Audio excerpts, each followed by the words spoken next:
दोस्तों, आप सभी के लिए जय श्री कृष्ण। आज हम इस भाग में जानेंगे, आपके साथ चर्चा करेंगे धतूरे के द्वारा वशीकरण। जी हाँ दोस्तों, जैसा कि आपने सुना है, धतूरे के अंदर बहुत ही प्रचंड वशीकरण करने की शक्ति होती है।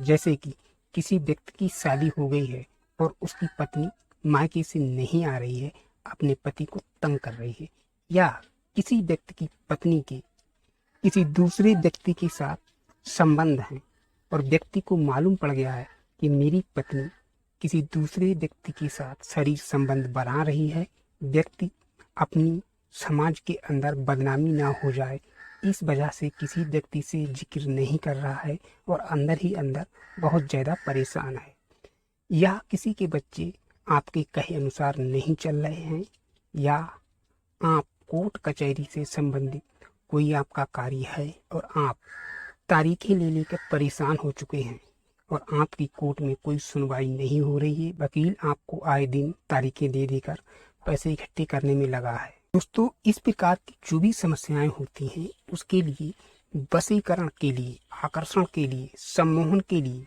धतूरे के अंदर बहुत ही पावरफुल शक्ति होती है। और उसके लिए आप धतूरे के पेड़ को जानते तो हैं, लेकिन उसके उपयोग करने को नहीं जानते हैं। वशीकरण के लिए आप किस प्रकार से उपयोग करें, वैसे हम आपको बता दें, धतूरे का पेड़ आपको 5 रंग में देखने को मिलेगा: सफेद, हल्का पीला, नीला, काला और बैंगनी। लेकिन वशीकरण के लिए केवल काले रंग के धतूरे का ही इस्तेमाल किया जाता है। शिव पूजा के लिए सफेद धतूरे का बहुत ही महत्व होता है। और वैसे दोस्तों, धतूरे का पौधा जो है बहुत सी आयुर्वेदिक दवाइयाँ बनाने के लिए भी उपयोग में आता है और देसी दवाइयों में भी धतूरे का बहुत ही महत्व होता है। लेकिन आज इस टॉपिक में हम आपको केवल वशीकरण से संबंधित ही जानकारी बताएंगे। इसके लिए जिस व्यक्ति पत्नी मायके से नहीं आ रही है, या आपको तंग कर रही है, या किसी दूसरे के साथ आपकी पत्नी के नाजायज संबंध हैं, या आप किसी लड़की से बेहद प्रेम करते हैं सच्चे दिल से और आप उसे हासिल करना चाहते हैं, तो उसके लिए आपको एक भोजपात्र का टुकड़ा लेना है और उस भोजपात्र के टुकड़े के ऊपर अनार की कलम से और काले धतूरे के पत्तों के रस को निचोड़ने के बाद असली गोरोचन उसके अंदर मिलाकर स्याही बनाकर तैयार कर लें। और उसके बाद हम आपको जो मंत्र बताने जा रहे हैं, आप इस मंत्र को उस भोजपात्र के ऊपर लिखें और भोजपात्र पर लिखते समय मंत्र के अंदर जिस स्थान पर अमुक शब्द का प्रयोग होता है, उस स्थान पर आप जिसका वशीकरण करना चाहते हैं उसका नाम भोजपात्र के ऊपर मंत्र के बीच में लिख दें। और उसके बाद उस भोजपात्र के टुकड़े को खैर को कत्था के पेड़ को खैर बोलते हैं, और खैर की लकड़ी का आप प्रबंध कर लें और उसके बाद खैर की लकड़ी को जलाएं।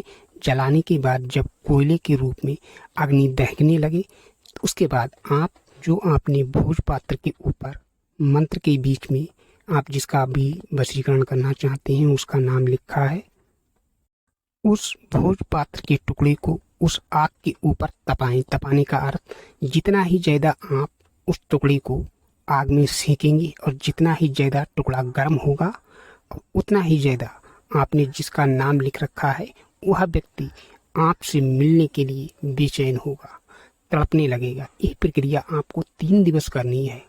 और इसके साथ आप इस चीज का विशेष ध्यान रखें, यही उपयोग करने से पहले मकसद जायज हो तभी इसका उपयोग करें, अन्यथा फल विपरीत हो सकता है। जैसे कि समाज के अंदर कुछ लोगों को देखा गया है कि किसी भी लड़की को देखकर और उसको अपनी ओर आकर्षित करने के लिए नए उपयोग करते हैं। तो जहाँ पर मकसद जायज है वहीं पर इसका उपयोग करें। गलत नीयत से इस चीज का उपयोग कदापि ना करें, अन्यथा हानि हो सकती है। यही आप पर निर्धारित करता है, क्योंकि जो भी कर्म आप करेंगे उसका फल आपको मिलेगा। इसके बाद जिस व्यक्ति के बच्चे आपके कहे अनुसार नहीं चल रहे हैं, आपके बच्चे गलत संगत में पड़ गए हैं, तो उसके लिए भी आप यही उपयोग करें मंत्र के बीच में अपने बच्चे का नाम लिखें और खैर की अग्नि के ऊपर उस भोज पात्र को जैसे ही आप तपाएंगे और धीरे धीरे आप देखेंगे आपके बच्चे आपके कहे अनुसार कार्य करने लगे हैं। उसके लिए मंत्र इस प्रकार है, ओम नमो आदि पुरुषाय अमुक आकर्षण कुरु कुरु स्वाहा।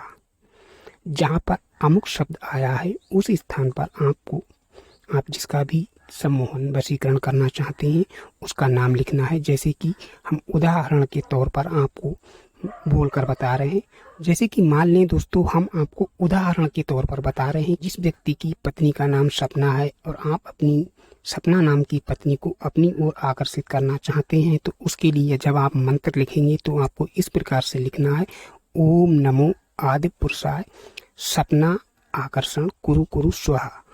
यही मंत्र आपको इसी प्रकार से लिखना है और जहाँ पर हमने सपना या अमुक शब्द का उपयोग किया है उस स्थान पर आप जिसका भी वशीकरण सम्मोहन करना चाहते हैं आपको उसी व्यक्ति का नाम लिखना है। इस चीज का आप ध्यान रखें। और दोस्तों, जैसे ही आप अग्नि के ऊपर इस भोज पात्र के टुकड़े को सेकना आरंभ करेंगे उस समय आप अपने ध्यान में उस व्यक्ति का चिंतन करें जिस व्यक्ति का आप वशीकरण या सम्मोहन करना चाहते हैं। तो इस चीज का आप ध्यान रखें। कागज के टुकड़े को अग्नि पर तपाते समय आप उसका मानसिक रूप से ध्यान करते रहें और टुकड़े को अग्नि के ऊपर सेकते रहें। दोस्तों, जैसा कि आप सभी जानते हैं कि सभी मंत्र जो हैं सिद्ध नहीं होते हैं, तो इस मंत्र को आप प्रयोग में लेने से पहले दीपावली के दिन, ग्रहण के दिन, होली या अमावस्या के दिन 1000 मंत्र जाप कर इस मंत्र को सिद्ध कर लें।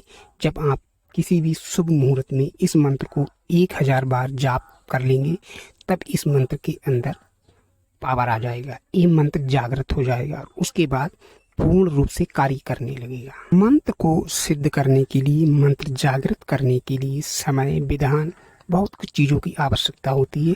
उसके लिए दूसरा वीडियो ऑलरेडी है, आप उससे सारी जानकारी लेकर और उसके बाद इस मंत्र को आप जागृत कर लें और उसके बाद ही आप उपयोग में लें।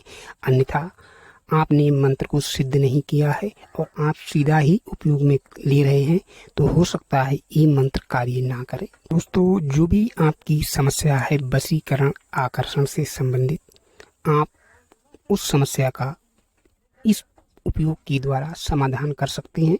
दोस्तों, जिन लोगों के जीवन में कोर्ट कचहरी से संबंधित समस्या है, आप कोर्ट कचहरी के चक्कर लगा कर थक चुके हैं, आपको लाभ नहीं हो रहा है, तो उसके लिए आपको काले धतूरे का पंचांग एकत्रित करना है। पंचांग की बात करें, पंचांग में धतूरे की 5 चीजें आती हैं, जड़, डाली, पत्ते, फूल और फल। धतूरे के पंचांग को एकत्रित करने के लिए आपको अलग अलग नक्षत्रों की आवश्यकता होगी। आपको इसके पंचांग अलग अलग नक्षत्र में लाने हैं।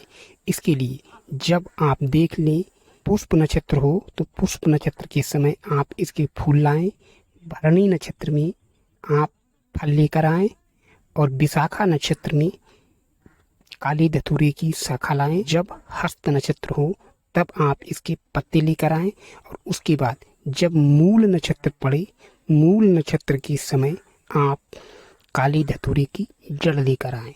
उसके बाद आप 5 चीज़ों को एकत्रित कर लें। एकत्रित करने के उपरांत